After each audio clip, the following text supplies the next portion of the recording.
Some may find the following disturbing. Discretion is advised.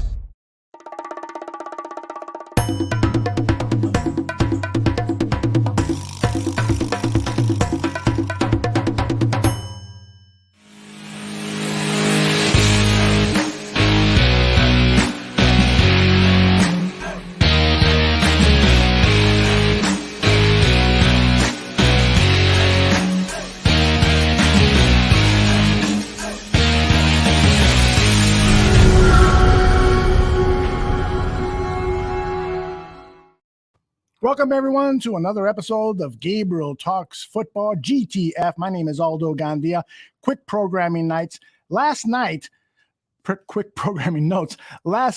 we had two excellent Bears-centered programs. That is the Mac and Reed Show with Ross Reed and Evan McLean talking about the Chicago Bears. And then after that, the Bear Debate with Jordan Silvera going up against Lester Wolfong. It was a fun show. You can find those on our archives here on our YouTube channel and wherever you get your audio podcasts. And then this weekend, we've got Jordan Silvera back again with his Bear Necessities show. He will take a look at what's going on in the NFL and talk about things from a strategic and scheming standpoint. And then on Sunday, we've got the best pregame show in the world, the Barfly Tailgate Show. And after the game, it's Bear Football with John Buffone, Tyler Ellis, and Danny Shimon. And I am forgetting a couple of other programs.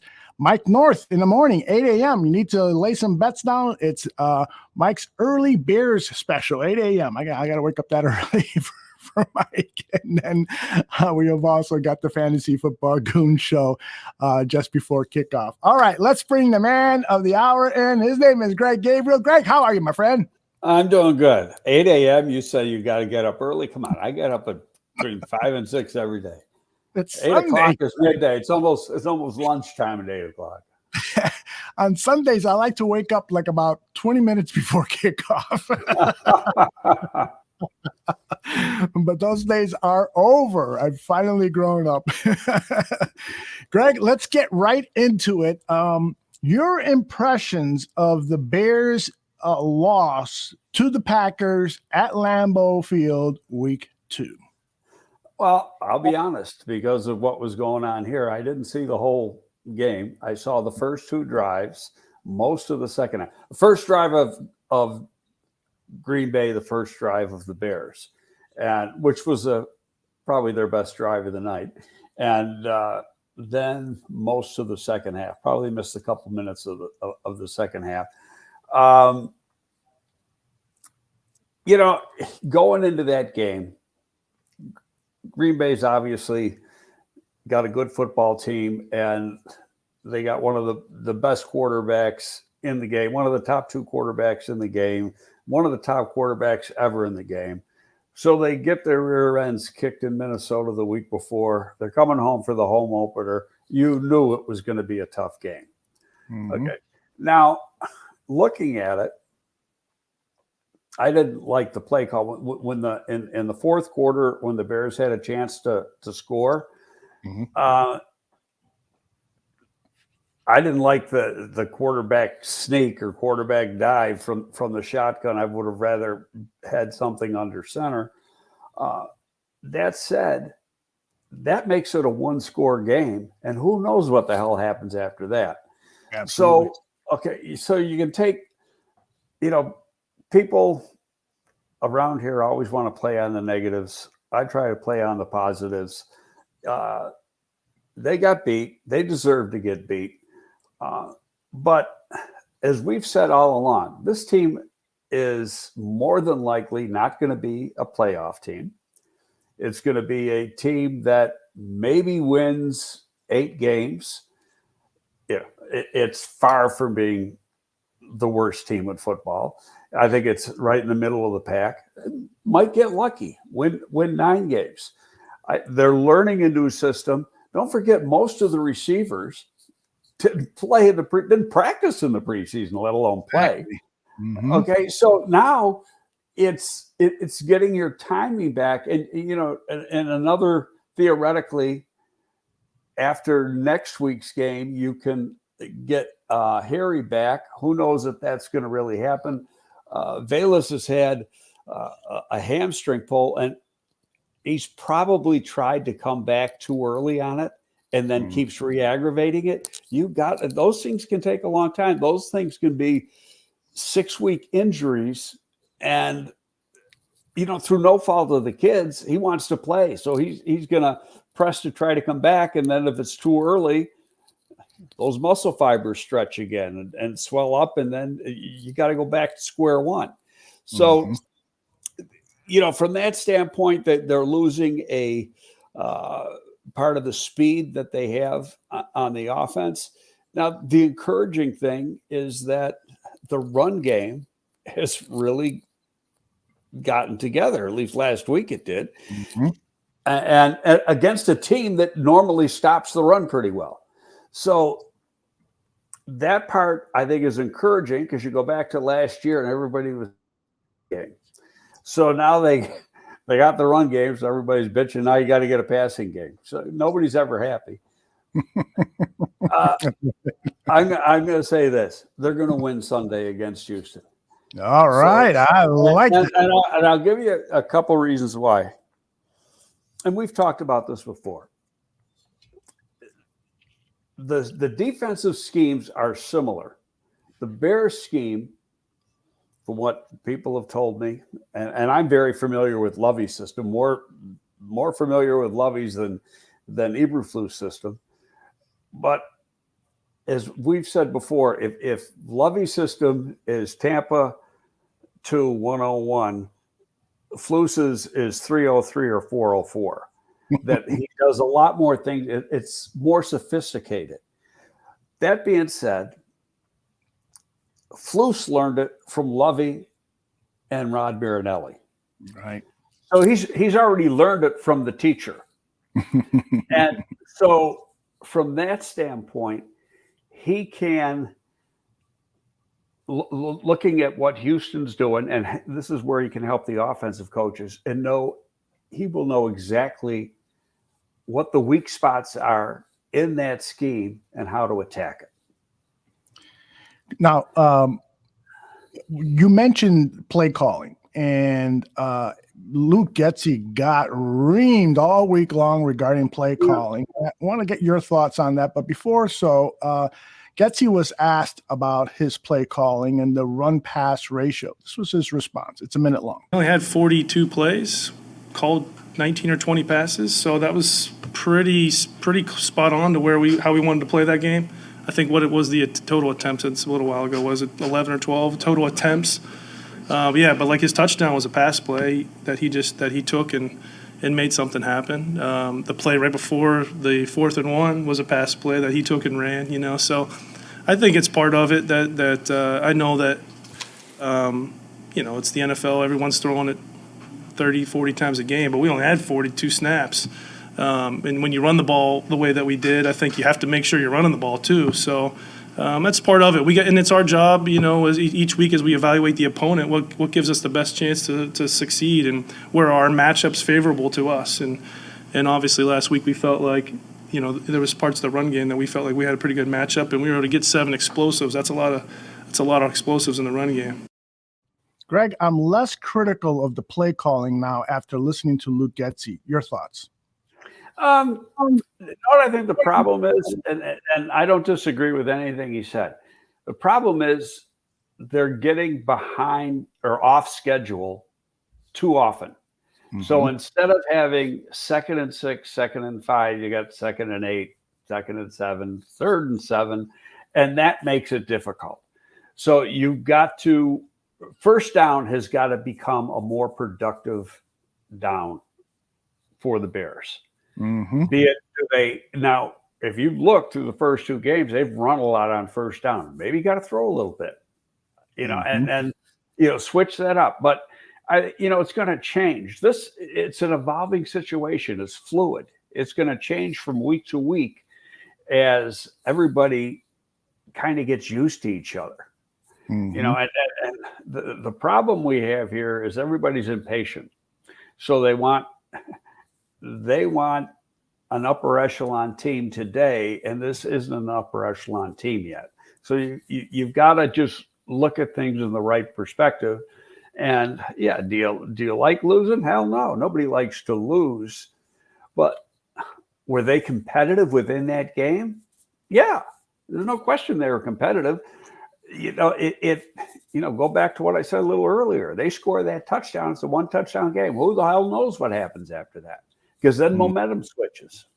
Yep.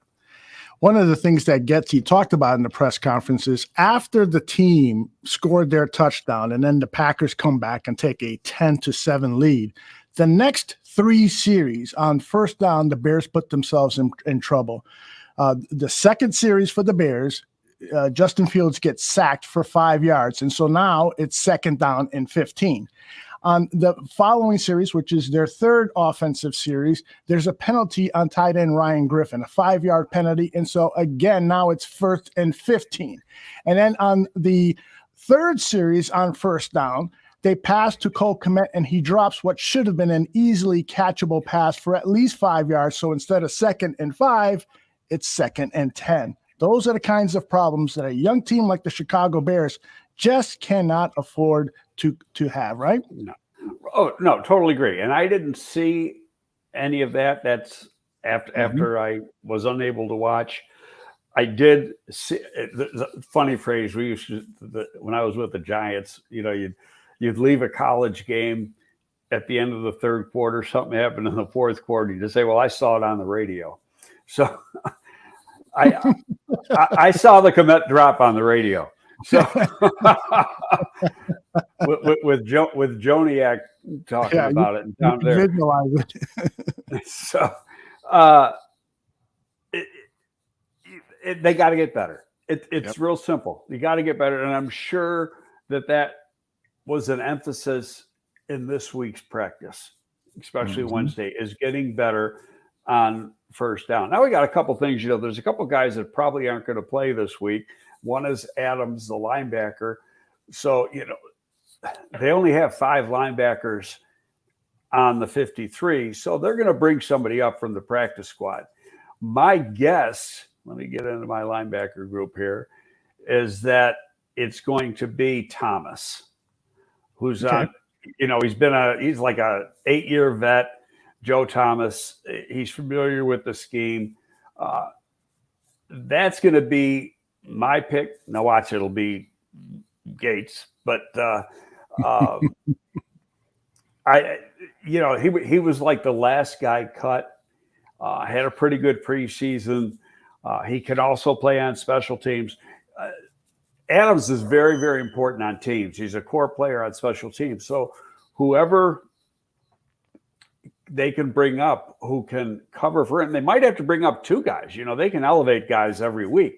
A couple guys every week from the practice squad, and you just sit down somebody else. You don't have to cut them or anything. So, and we won't find that out until tomorrow afternoon. Who's actually being brought up on the emergency situation.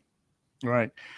Lots of people in the chat room talking about the poor tackling in this game. And Toreen is wondering, should Jack Sanborn, who proved to be a pretty adept tackler in the preseason, should he start this game? Should he play in this game? Should we see him out in the field to help with the tackling, particularly because the Texans have an outstanding young running back in Dameon Pierce? Your thoughts on Sanborn and the tackling? I'm going to say no. First, he's a rookie. Okay. And what he saw in preseason is not what he's going to see in the regular season. He's got to go through, and he was a free agent. He wasn't a draft choice. He's got to go through the learning curve like any rookie does. If somebody gets hurt, if Roquan gets hurt, or if Morrow gets hurt, that's a different story. But it's like everybody. These guys are trying to figure a way to put everything together. Last week's game was against a very good offense. And I'll tell you, you can't take anything away from Green Bay. Their game plan was pretty good. Yes, and the way they did things they never do. Have both their running backs in the backfield and use them as a combo, things like that. You never see them do that. So it was you gotta praise them for what they did. And still, I firmly believe the game was closer than the score. Bottom line is you lost. Okay. Did we expect a loss? Probably. If you're going at the beginning of the season and checking off games you can win and games you can lose. Up in Green Bay, you put an L. Probably put an L last week for San Francisco. Okay. And that was a W. This team's going to win some games that they're not supposed to win. They might lose a couple games they should win. I mean, that could be Sunday. They should win Sunday. You got two young quarterbacks in this game. And, Pep Hamilton, who is a very good friend of mine, is the offensive coordinator for Houston. And he really likes Davis Mills. Yeah, I like him too coming out of college. I said if the Bears don't get any of those top 5 quarterbacks, all of which went in the first round, then Davis Mills would make a nice consolation prize. It's going to take him a while to develop. I don't expect by the end of the season he'll be getting any all-pro ballots, or votes. But by maybe by the end of his 3rd season, he could be making some noise down there with the Texans. Well, here's what helps him is that, first of all, Stanford quarterbacks are pretty well trained as a whole. And they've been playing a very similar system since Shaw has been the head coach there, since David Shaw's been the head coach. And Pep was the offensive coordinator at Stanford when Luck was the quarterback. The scheme that Pep runs now, it's not identical. He's taken parts of that and parts of some other stuff. And I know his offense because we used it in the XFL, just a couple years ago. So, in fact, I was supposed to meet Pep downtown tomorrow night, and now because of conditions, I can't go. But and I probably would have run into Lovey too. And I'd love to see Lovey. That's a misnomer. I'd love to see Lovey. That's got a nice ring to it. Make a song out of that. Yeah, but still I'm saying that I think the Bears are going to be well prepared for this game. I think they match up well against the Texans. Weather's going to be a little cooler. Not that that's going to matter, but when you're coming from Houston, where it's been in the 90s and stuff, and then you're going to be playing, it's going to be in the mid 60s. It's going to feel like it's the mid 50s to us, or high 40s. Indeed. You mentioned, oh gosh, I lost my train of thought, but That means you're getting old.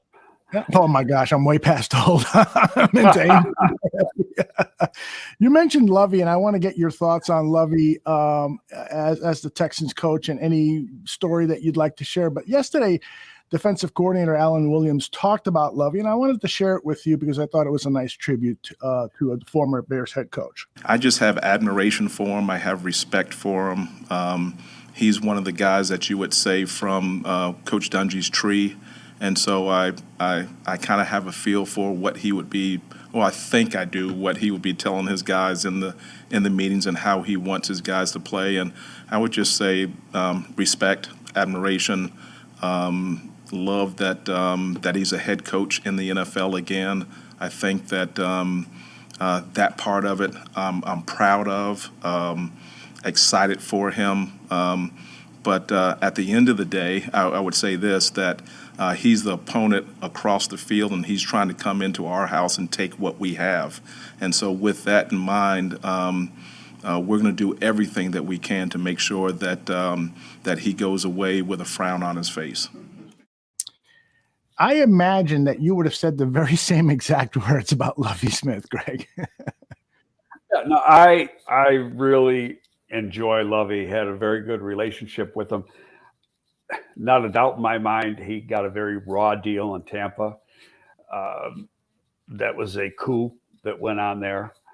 And with the original coup, it was very unsuccessful. And then Arians was brought in after that. He got a fair shot at Illinois. Illinois is not an easy place to coach as compared to the other schools in the Big Ten. And people might want to bitch at me for saying this, but it's a tough place to recruit to. Champaign versus some of the other places in the Big Ten, it's just not easy. And to get that program back to prominence, it's going to take some time. Now, the people down there now got a lot of Big Ten ties. They might be able to get it done. They're not going to get it done overnight. Mm-hmm. Yeah, Bears Country Podcast says Lovey got a raw deal in Chicago when they fired Angelo. Yeah, Phil Emery came in. He was told you need to keep Lovey around for a year, and then after that, Emery, despite a 10-6 season for the Chicago Bears, fired Lovey Smith. It's a sad. Who the hell gets fired after 10-6? Lovey Smith. And on top of that, and on top of that, the players really liked and responded well to Lovey. Now, in fairness to Lovey wasn't out of work long. He got that job in Tampa within a few weeks. Mm-hmm. The man is lucky. He's hit lotto like 4 times. He's got the job here. He got the job in Tampa. He got the job in Illinois, and now he's got the job again in Houston. Mm-hmm. Those aren't cheap jobs. I mean, he's getting multi-million-dollar at each one of these things. So. And how many people can you come up with that have had 4 head coaching jobs? Yeah. Oh, geez. Especially nowadays, it's not a usual thing. That is for sure. I want to address something that Nomad put up here in the chat. He says Eddie Jackson will take advantage of any young quarterback. And you know what? I agree with my man Nomad. It is great to see Eddie Jackson being put in a position to take advantage of his skills, playing that center field position more often, letting Jaquan Brisker play more in the box, sort of like back in the days of Amos and Jackson. I got to believe you agreed with Nomad that Eddie Jackson could perhaps get a pick or be a big influence in this game Sunday. Well, Davis Mills isn't going to make a lot of mistakes. I'll tell you that right now. You're going to be sure. Yeah, he's limited. I think he knows what his limitations are, plays well within those limitations, but he doesn't make a huge amount of mistakes. But hey, this is playing in the Bears' house to get on the road game in a crowd that's going to be obviously probably 95% Bears, a few Texans fans. So that's going to be tough. The one thing about Jackson that has impressed me more so than making plays on the ball is like in the first game, he gave up that he made a nice hit, but still missed the tackle for the touchdown by San Francisco.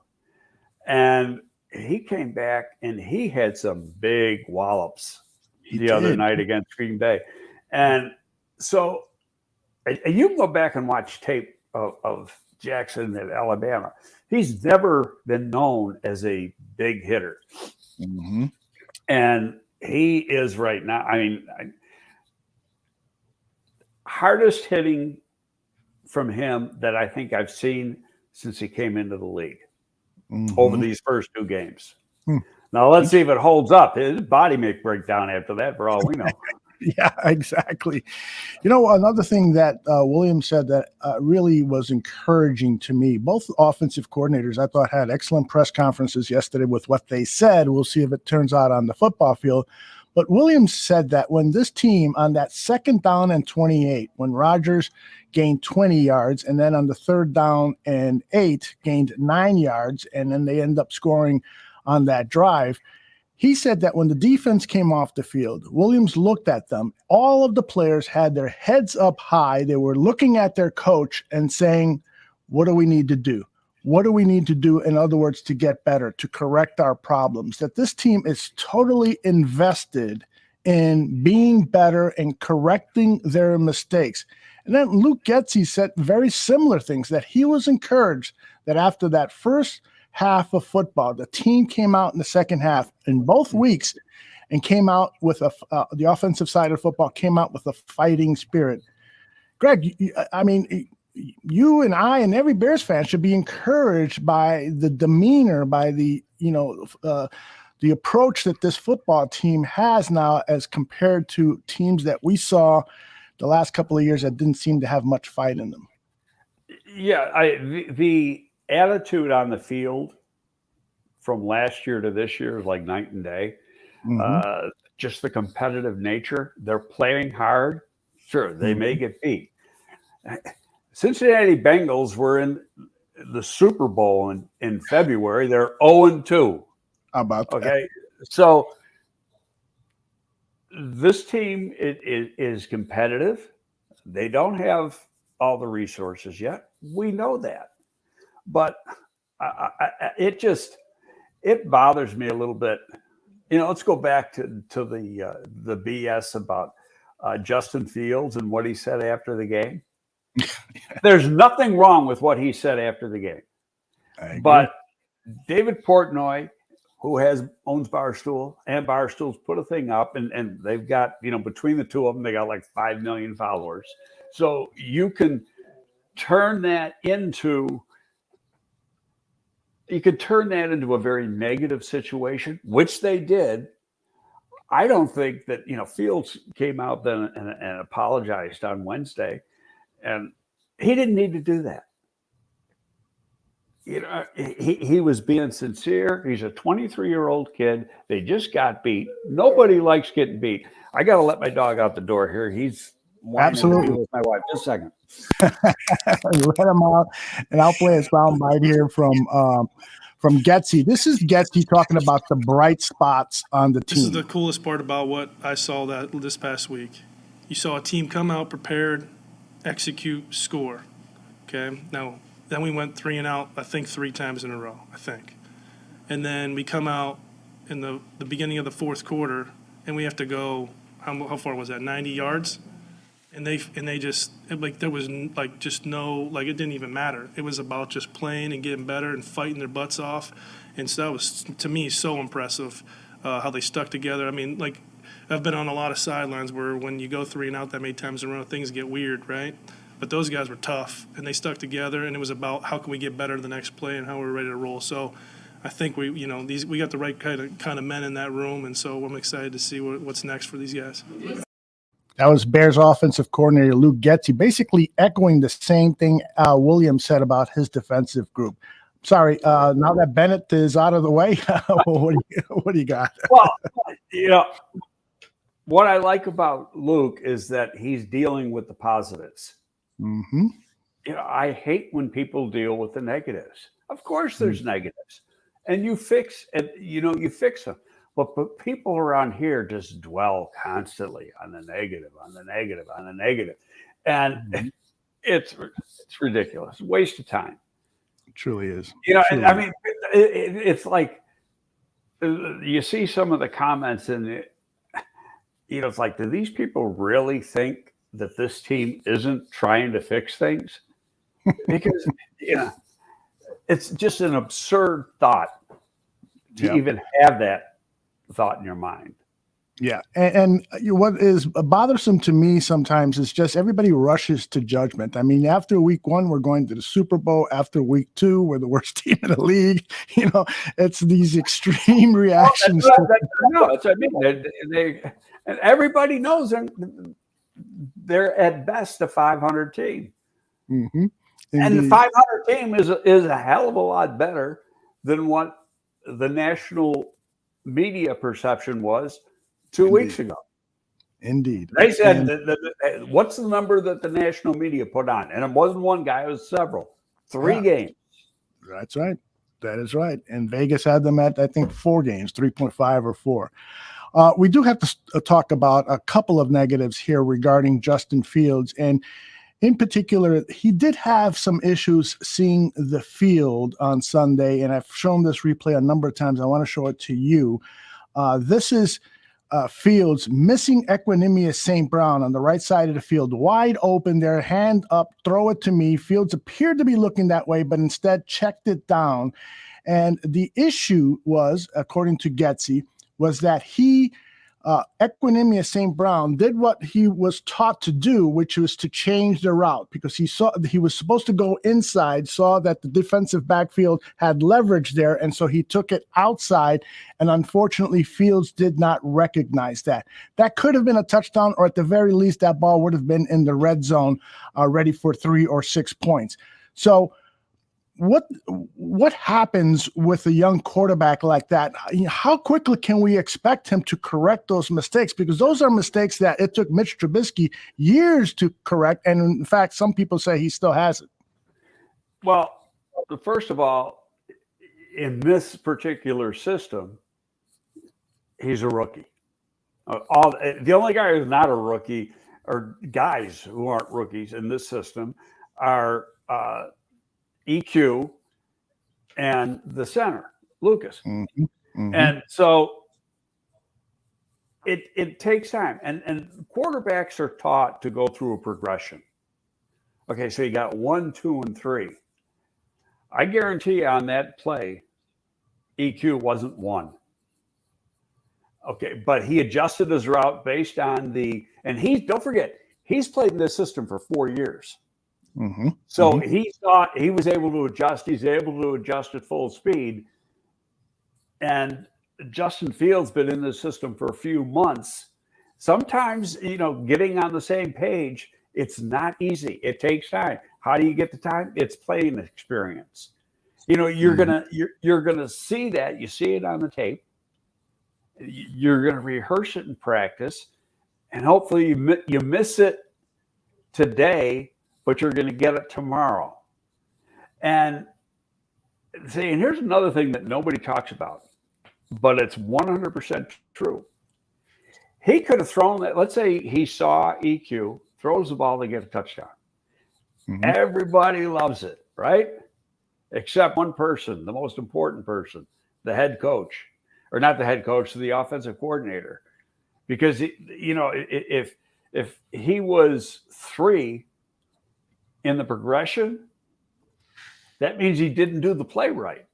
Do you follow what I'm saying? It sounds kind of mixed up, but no, there's rules that you got to go through. So he could get graded. He could have a great play and get graded a negative on a great play because he didn't follow the rules. Now, again, part of that is experience. Now, Rodgers been in this system for years, and he's been what's this, his 15th year in the league or something like that. He, he's seen everything. He anticipates that stuff. Okay. Mm-hmm. Justin is still learning. Mm-hmm. And, there's going to be mistakes, but you learn by playing the game, seeing the mistakes that you made, learning from that so you don't make the same mistake again. Mm-hmm. My good friend Zach Sullivan here has been really frustrated with the play of Justin Fields. He says the narrative last year was lack of rapport due to Fields having no reps with number ones in preseason. He spent a lot of time with all these guys all offseason and still no rapport. He's concerned about that.